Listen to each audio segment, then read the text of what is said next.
Assalamualaikum warahmatullahi wabarakatuh. Kali ini kita akan berbincang dengan Pak Erwin Nokman. Beliau adalah Direktur Eksekutif Asosiasi Asuransi Syariah Indonesia atau AASI. Tema kita masih seputar lembaga penjamin polis.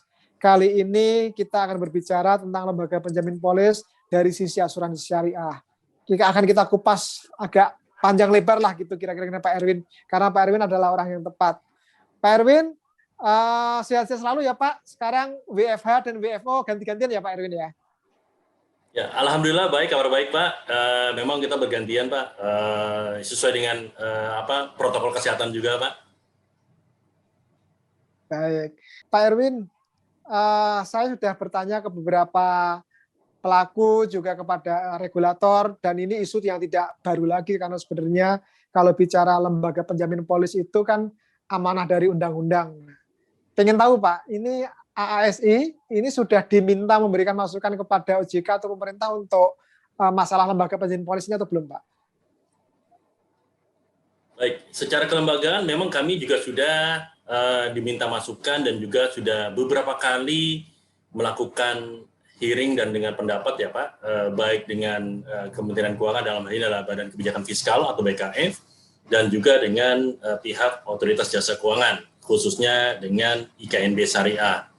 Dan kami juga memaparkan dari aspek asuransi syariah, Pak. Jadi secara spesifik sudah melakukan kajian juga ya Pak AASI tentang kebutuhan terhadap lembaga penjamin polis ini? Betul Bapak. Bagaimanapun juga ini kan adalah amanat dari undang-undang ya yang harus juga kita patuhi dan kita penuhi, Pak. Ya, sudah berapa kali Pak diminta untuk ketemu gitu Pak dengan pemerintah maupun dengan OJK Pak untuk membahas masalah ini? Kalau dibilang berapa kali sudah cukup lama ya Pak, bahkan sebelum pandemi, artinya di tahun 2019 pun juga sudah beberapa kali ketemu. Dan kalau dihitung, saya tidak menghitung secara pasti ya Pak, tapi artinya sudah beberapa kali dan juga sudah ada beberapa kali ibaratnya istilahnya tektokan gitu loh Pak, tektokan utamanya dengan pihak BKF sih Pak. Jadi sebenarnya bukan satu arah ya Pak, artinya memberikan masukan tertulis tapi diskusi ngobrol gitu sempat ya Pak ya? Sempat Pak, artinya juga diskusinya itu lebih semacam kayak FGD Pak. Ya, forum group discussion, artinya kami memaparkan dari operasional maupun dari mekanisme yang barangkali berbeda antara asuransi syariah dengan asuransi konvensional, Pak. Oke Pak, apa saja Pak mungkin item-item yang bisa disampaikan yang menjadi concern dari AASI yang sudah disampaikan kepada pemerintah untuk penyusunan draft undang-undang tentang lembaga penjamin polis ini? Yang pertama barangkali karena ini adalah amanat undang-undang dan kami sepakat Pak, artinya secara kelembagaan kami mendukung keberadaan lembaga penjamin polis atau lembaga penjamin pemegang polis. Yang kedua adalah concern berikutnya itu kaitannya dengan besaran iuran yang nantinya akan dikutip, karena kalau di syariah ini kan ada perbedaan pencatatan ya Pak, yang dijamin ini apakah pemegang polisnya atau perusahaannya, karena boleh dibilang kontribusi yang masuk ke perusahaan asuransi syariah ini kan terbagi dua di awal. Nah ini dari mana kutipannya itu nanti perlu dipisahkan. Nah kalau yang ketiga adalah yang dijamin ini kembali tadi Pak, apakah memang perusahaannya atau pemegang polisnya. Jadi kalau di perusahaan konvensional karena uang masuk ke itu semua langsung ke perusahaan, jadi kalau terjadi defisit itu berarti kan kantong dari perusahaan juga. Tetapi kalau di asuransi syariah tentu ada perbedaan. Nah ini dan concern yang kami raise juga adalah bagaimana dengan dana kumpulan yang ada di lembaga nanti. Apakah ini nanti bercampur antara dana syariah dengan dana yang konvensional? Karena bagaimanapun juga itu nanti akan terpakai untuk memberikan manfaat kepada pemegang polis. Ini kan perlu kembali concern kami, jadi kalau 4B-nya itu adalah perlu juga pandangan dari Dewan Syariah Nasional atau dari kode perusahaan, berarti dari Dewan Pengawas Syariahnya Pak. Itu sih beberapa concern yang kami raise Pak, yang itulah yang sempat juga tektokan lah antara kami dengan pemerintah maupun dengan OJK. Nah, Pak Irwin, tadi kan sempat menyinggung salah satu yang disampaikan adalah tentang iuran. Apa Pak masukan dari AASI untuk konsep iuran ini nanti? Konsepnya sebenarnya selama pengenaannya itu tepat, berapapun saya kira itu nanti akan fair ya Pak, artinya fair treatment baik yang di konvensional maupun di syariah, tetapi pengenaannya itu perlu dipertegas. Kalau memang yang dijamin perusahaan, maka kutipannya itu diambil dari dana perusahaan. Kalau yang dijamin adalah pemegang polis, maka kutipannya itu ada di dana pemegang polis. Artinya bukan tidak mungkin nanti dengan adanya lembaga ini, tanda petik ya Pak, ini bisa menjadi beban bagi pemegang polis. Artinya ada sekian persen, sekian bagian itu menjadi levy atau bagian untuk iuran bagi lembaga yang akan datang ini Pak. Kalau mengenai persennya Pak, kalau kita bicara contoh yang sudah ada kan lembaga penjamin simpanan ya Pak untuk perbankan atau LPS itu kan sekian persen dari DPK. Nah kalau masukan dari AASI baik tadi misalnya diambil dari dana perusahaan atau diambil dari dana pemegang polis, sudah ada usulan sampai konkret seperti itu Pak? Kami belum sampai ke sana Pak, artinya kalau secara besaran saya kira tidak ada perbedaan antara secara industri ya Pak. Tetapi yang kami lihat ini juga perlu ditelaah lebih jauh jaminan-jaminannya, karena tentunya tidak semua tanda petik ya Pak, tidak semua risiko yang bisa dijamin oleh lembaga ini nantinya. Jadi kalau besarannya kami tidak sampai ke sana, dan kami kira ini samalah begitu nanti ada perhitungan dari peer industri ya Pak, baik dari asuransi jiwa maupun dari asuransi umum itu, karena secara esensinya risikonya itu sebenarnya sama Pak. Tinggal nanti pembebanannya apakah memang itu nanti dibebankan di dana perusahaan atau di dana peserta. Itu saja sih Pak yang menjadi concern dari kami Pak. Nah ini kan ada AASI kan membawahi dua lah Pak ya, garis besarnya itu praktik asuransi jiwa dan praktik asuransi umum. Nah ini kan berbeda nih mestinya nih perlakuan untuk kalau nanti lembaga penjamin polis ini diberlakukan. Nah, usulannya juga mewakili dua hal itu Pak, karena kalau kita bicara AAJI dan AOI kan mereka punya masing-masing gitu Pak. Ya Pak, betul Pak, tadi agak terlewat bahwa memang usulan kami memang untuk yang asuransi umum syariah juga ada kantong tersendiri, untuk yang asuransi syariah juga ada kantong tersendiri Pak, karena bagaimanapun karakter bisnis ataupun karakter risiko yang ada di lini usaha ini kan berbeda Pak. Jadi kalau di asuransi umum barangkali nanti risiko yang bisa di cover mungkin berbeda dengan yang ada di asuransi jiwa. Di asuransi jiwa pun juga kami mengusulkan yang dijamin itu adalah risiko-risiko murni perlindungan atau proteksi Pak. Jadi di luar risiko investasi. Nah Pak Erwin, kalau sekarang kita bisa melihatnya itu kan kalau di LPS ya Pak, yang di LPS itu kan jika banknya ditutup maka dana nasabah atau dana masyarakat penabung atau penyimpan yang memenuhi syarat dengan suku bunga tertentu batasannya, kemudian dengan nilai simpanan tertentu itu akan semuanya dijamin. Nah kalau kita berandai-andai lembaga penjamin polis, apakah praktiknya nanti seperti itu Pak yang dibayangkan oleh AASI dan anggota dari Asosiasi Asuransi Syariah Indonesia ini? Baik, ini kesempatan yang baik Pak untuk sedikit menjelaskan sebenarnya di para pemegang polis asuransi syariah sebenarnya entah itu sadar atau tidak sebenarnya sudah punya lembaga penjamin polis Pak, yaitu adalah perusahaan asuransi syariah. Karena apabila dana membayarkan manfaat atau klaim yang ada oleh para peserta ini kurang, maka hadirlah perusahaan asuransi syariah memberikan talangan untuk menjamin, atau kalau istilahnya mungkin sekarang gagal bayar ya Pak, maka hadirlah perusahaan asuransi syariah yang memberikan core. Nanti apabila ada lembaga penjamin polis atau lembaga penjamin pemegang polis, berarti artinya di asuransi syariah ini sebenarnya punya double cover Pak. Dan ini mudah-mudahan ini justru jadi nilai tambah bagi industri asuransi syariah. Jadi ada safety net itu 2 kali Pak. Jadi ada buat nasabah akan lebih assurance ya Pak, lebih assured karena jaminannya 2 kali. Yang pertama dari perusahaan asuransi syariah, yang kedua nanti dari lembaga penjamin polis atau lembaga penjamin pemegang polis. Jadi kembali ke tadi, kalau memang mekanismenya dikembalikan bahwa nanti lembaga ini akan menjamin pemegang polis, tentunya pemegang polis insya Allah ada apa ibaratnya penjamin itu ada 2 lembaga, Pak. Jadi sebenarnya meskipun praktik bisnisnya lembaga penjamin polis tanda petik ya Pak, secara internal itu sudah sebagai perusahaan asuransi, tetap perlu kehadiran lembaga penjamin polis yang diamanahkan undang-undang ini, Pak. Ya, betul, Pak. Pertama tentu yang namanya perusahaan asuransi syariah sesuai dengan ketentuan yang ada hanya punya kewajiban sebesar qard, Pak, hanya pinjaman atau dana talangan. Tentu jumlahnya juga terbatas. Tetapi begitu nanti masuk ke yang besar lagi, kolam yang besar lagi, itu tentu kan berarti tanda petik ya Pak, jaminannya dananya kan lebih besar lagi, sehingga artinya dana untuk menutupi kalau terjadi kekurangan atau defisit dana peserta ada 2 kali Pak, ada 2 Pak. Dan satu lagi tentu kembali karena ini adalah amanat undang-undang yang perlu kita jalankan.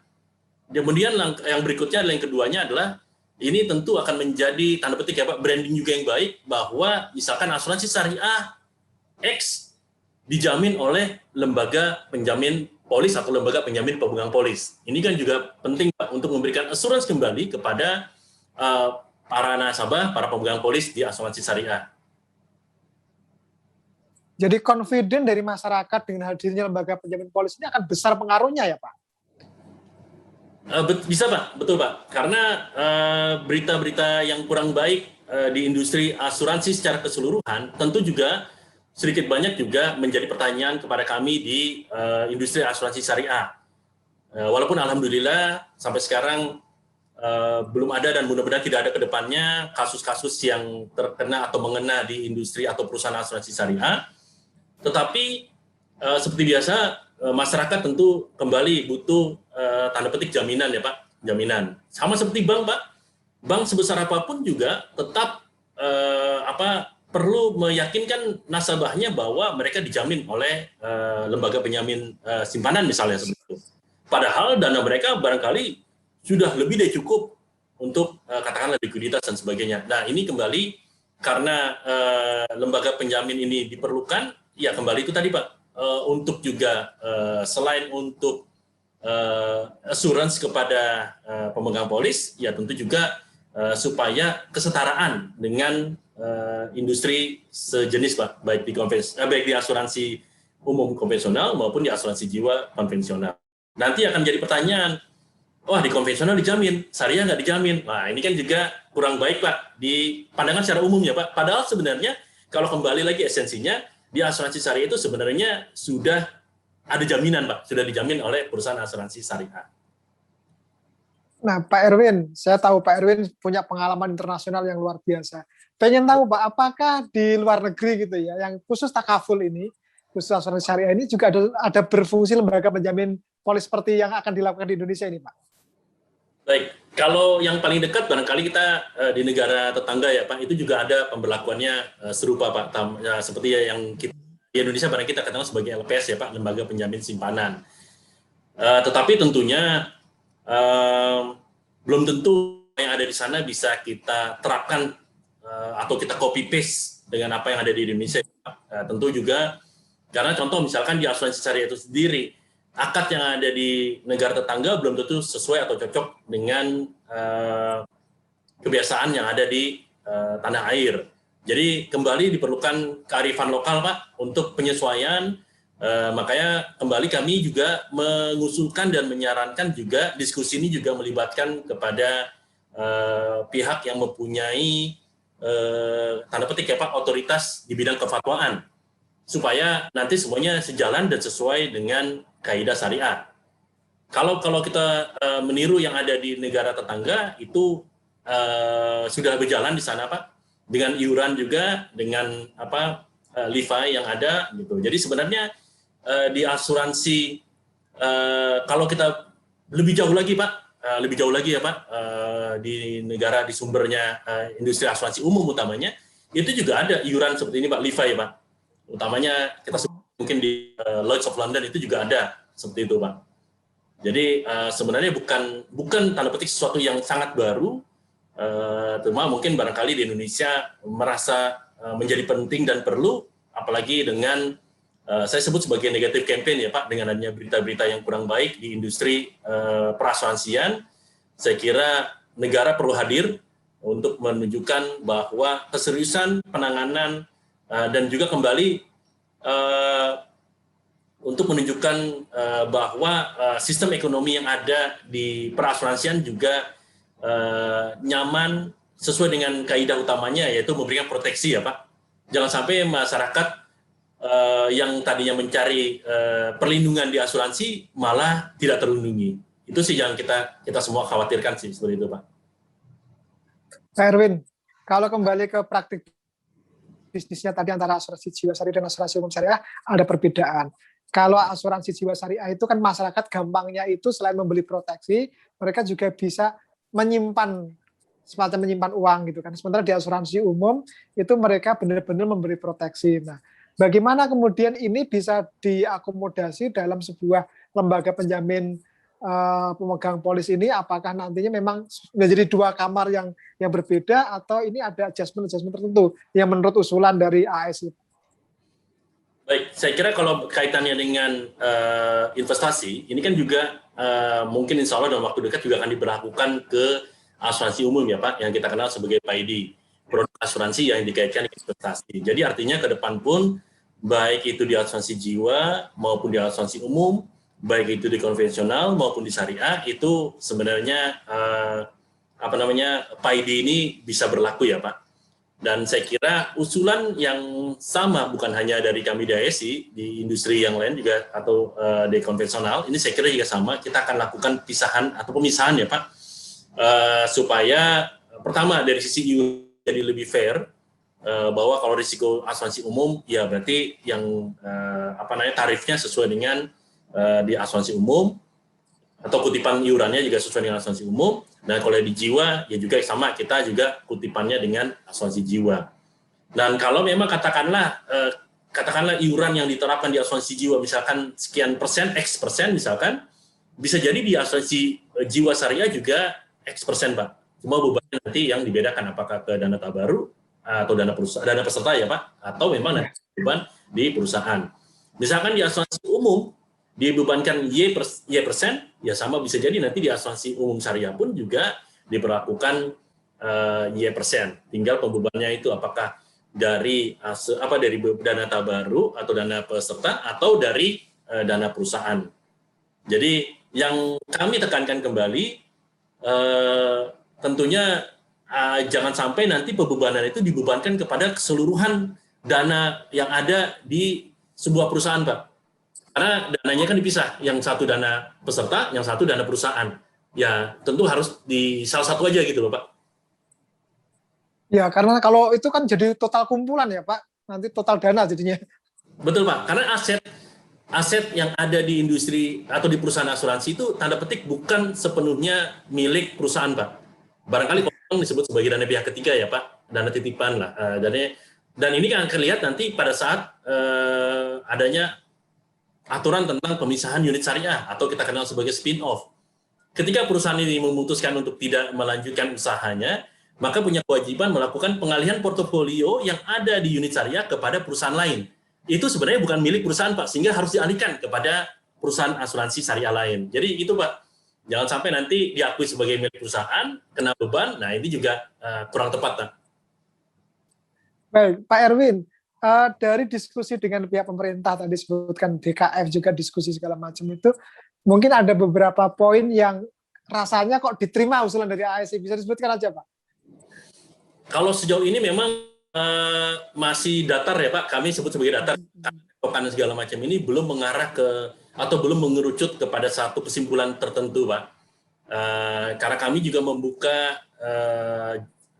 membuka jalan kepada pihak pemerintah untuk juga berdiskusi dengan Dewan Syariah Nasional misalnya gitu Pak, supaya untuk memastikan kalau seandainya aliran dana yang ada di asuransi syariah ini benar-benar pure Pak.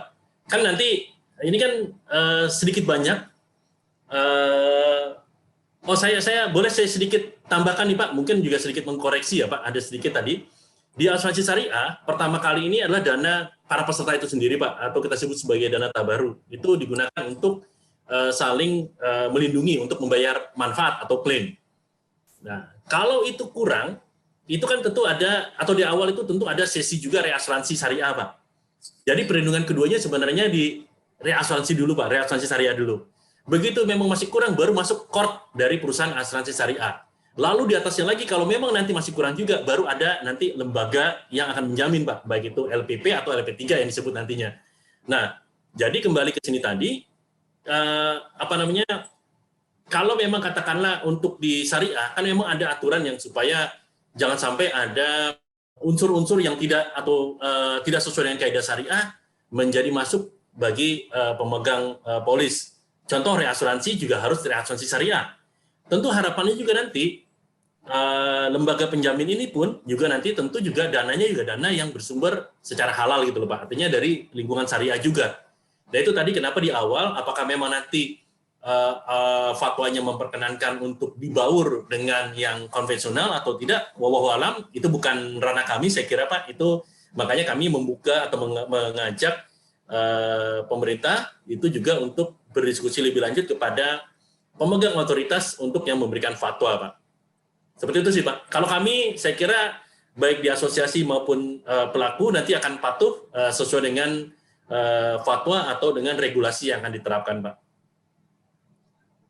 Baik, Pak Erwin, tadi kan beberapa kali Bapak mention juga bahwa ini ada sedikit perbedaan nih antara praktik di syariah dan non syariah. Termasuk tadi kalau di syariah kita akan bicara pertama itu dana bersama yang saling tolong itu, kemudian yang kedua dari asuransi, yang ketiga ada dana court dari perusahaan, yang kemudian yang ketiga adalah dari lembaga penjamin polis atau apapun namanya. Sementara di konvensional itu hanya dari dana reasuransi dan kemudian lembaga penjamin polis. Nah, praktik ini kan berbeda nih Pak. Jadi sebenarnya seberapa perlu gitu asuransi syariah baik jiwa maupun umum ini terhadap kehadiran lembaga penjamin polis kalau sudah ada 3 layer di atasnya untuk menjamin dana masyarakat itu Pak. Baik Pak, ini insya Allah ini bicara atas nama statistik ya Pak. Alhamdulillah kalau kita melihat dari statistik sejak berdirinya pertama kali perusahaan asuransi syariah di Indonesia tahun 1994 sampai hari ini tahun 2021, kita bisa melihat di statistik yang ada di OJK pun juga atau di publikasi, belum ada satu perusahaan pun yang tanda petik mengalami defisit di dana tabaruknya Pak. Dan kalaupun ada, itu masih tertutupi dengan adanya court dari perusahaan. Artinya, alhamdulillah, dan ini bukan berarti takabur, dan ini kembali kita bicara statistik, alhamdulillah. Jadi kalau dari sisi hitung-hitungan manusia, insya Allah sih sebenarnya ini masih sustain ya Pak, masih sustain. Ya alhamdulillah juga di masa-masa pandemi, di masa yang penuh keprihatinan ini, industri asuransi syariah secara umum, secara gabungan kita masih tumbuh. Nah ini juga boleh dibilang sebagai anomali, tetapi ya inilah kondisi yang ada dan berdasarkan angka. Kedepannya tentu kita juga namanya ikhtiar manusia, tetap kita berharap dan tentu juga kita sebagai sebagai lembaga yang hadir di negara yang punya aturan, punya regulasi, ya tentu kita akan taat azas Pak.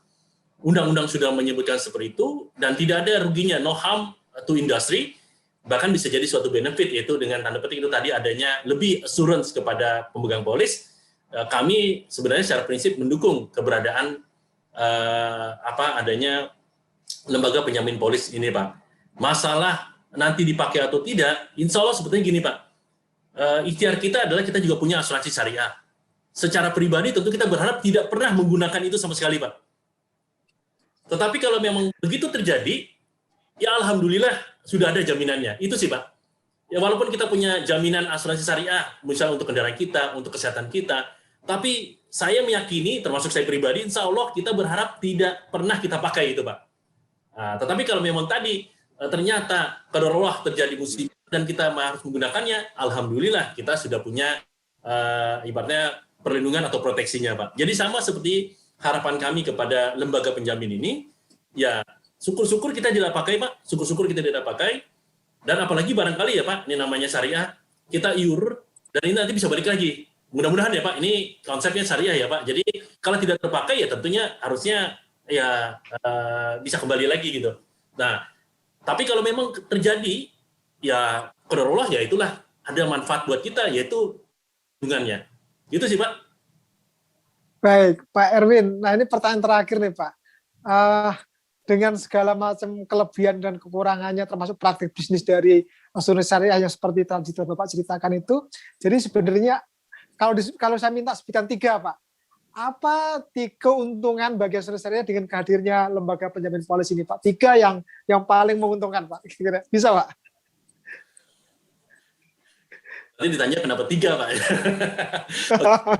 Barangkali kalau dari kami, Pak, kalau kita melihat bahwa keberadaan lembaga penjamin ini nantinya nomor 1 adalah memberikan assurance double protection atau mungkin triple protection kepada para pemegang polis, sebagaimana tadi kita sudah diskusikan ya, Pak. Yang pertama. Yang kedua, kembali ini tentunya mendukung program pemerintah dalam artian penyetaraan dan juga penyehatan, dan tentunya juga kita menghindari nanti ada industri atau ada perusahaan yang gagal bayar ya, Pak. Seperti itu. Kalau yang ketiga barangkali kalau tadi Bapak bilang 3 keuntungan, mungkin supaya fair, Pak. Satunya mungkin bisa jadi tentu menjadi keuntungan, artinya karena tentu menjadi beban ya, Pak. Menjadi beban buat industri. Itu sih, Pak, biar fair, Pak. Jadi ada plus dan ada minusnya di setiap kegiatan dan setiap aktivitas kita.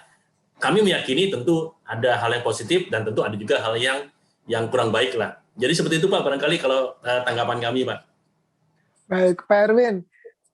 Optimistis, Pak, ini akan segera terbentuk LPP ini entah tahun ini gitu? Kalau untuk optimis dan melihat statistik dan pergerakannya, barangkali ini menjadi skalanya mungkin kita bisa naikkan ya, Pak. Karena ini kan sudah cukup lama ketika di kami sendiri pembahasannya sudah sejak 2 tahun yang lalu dan memang belum terlihat ibaratnya ya mengkerucut kemananya. Kami sih berharap juga apapun hasilnya, Pak, kalau memang ada atau tidak ada, supaya bisa lebih clear ke depan, barangkali bukan meneropong ya, Pak, meneropong apalagi kita meramal. Kita tidak boleh meramal, tapi artinya kalau kami memperkirakan sih, sebaiknya ada baiknya juga sih, dengan kondisi sekarang ini, dengan semakin maraknya, bahkan makin bertambah statistik ya, Pak, bahwa ada perusahaan-perusahaan yang tanda petik gagal bayar, dan ini saya kira kami meyakini bahwa pemerintah wajib hadir, Pak, untuk ini, Pak. Baik, Pak Erwin. Nah, viewer acara program Media Talks TV Asuransi, itulah bincang-bincang kita pada kesempatan ini dengan Pak Erwin Nukman, Direktur Eksekutif ASI, Asosiasi Asuransi Syariah Indonesia, tentang lembaga penjamin polis. Jadi meskipun praktik bisnis yang berbeda antara asuransi konvensional maupun asuransi syariah, lembaga penjamin polis tetap diperlukan oleh asuransi syariah. Salah satunya karena untuk menjamin rasa aman dan nyaman para pemegang polis, sehingga ini bisa menjadi branding ke depannya. Sama seperti kalau Anda pergi ke kantor cabang bank, di pintunya ada tulisan atau ada tampilan stiker menjadi anggota LPS atau dijamin oleh LPS, makanya nanti mudah-mudahan di setiap polis asuransi diterbitkan oleh asuransi syariah, atau di kantor cabangnya atau dimanapun Anda akan menjumpai hal yang serupa. Dengan demikian, maka industri asuransi syariah Indonesia akan semakin maju, penetrasinya semakin meningkat, dan kehadirannya akan semakin dirasakan oleh masyarakat. Satu hal yang tadi dipesankan oleh Pak Erwin, kita membeli polis asuransi atau kita menjadi anggota asuransi syariah itu dengan harapan tidak pernah memakai. Nah, tapi anggaplah ini sebagai payung yang kita siapkan di musim penghujan ini. Sekali lagi, ini adalah bagian dari mitigasi risiko kita. LPP atau apapun namanya nanti adalah bagian dari mitigasi risiko bagi perusahaan asuransi syariah. Pak Erwin, terima kasih atas penjelasannya. Sampai ketemu lagi.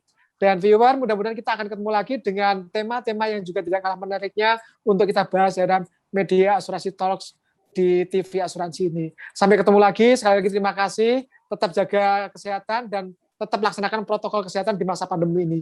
Terima kasih. Wassalamualaikum warahmatullahi wabarakatuh.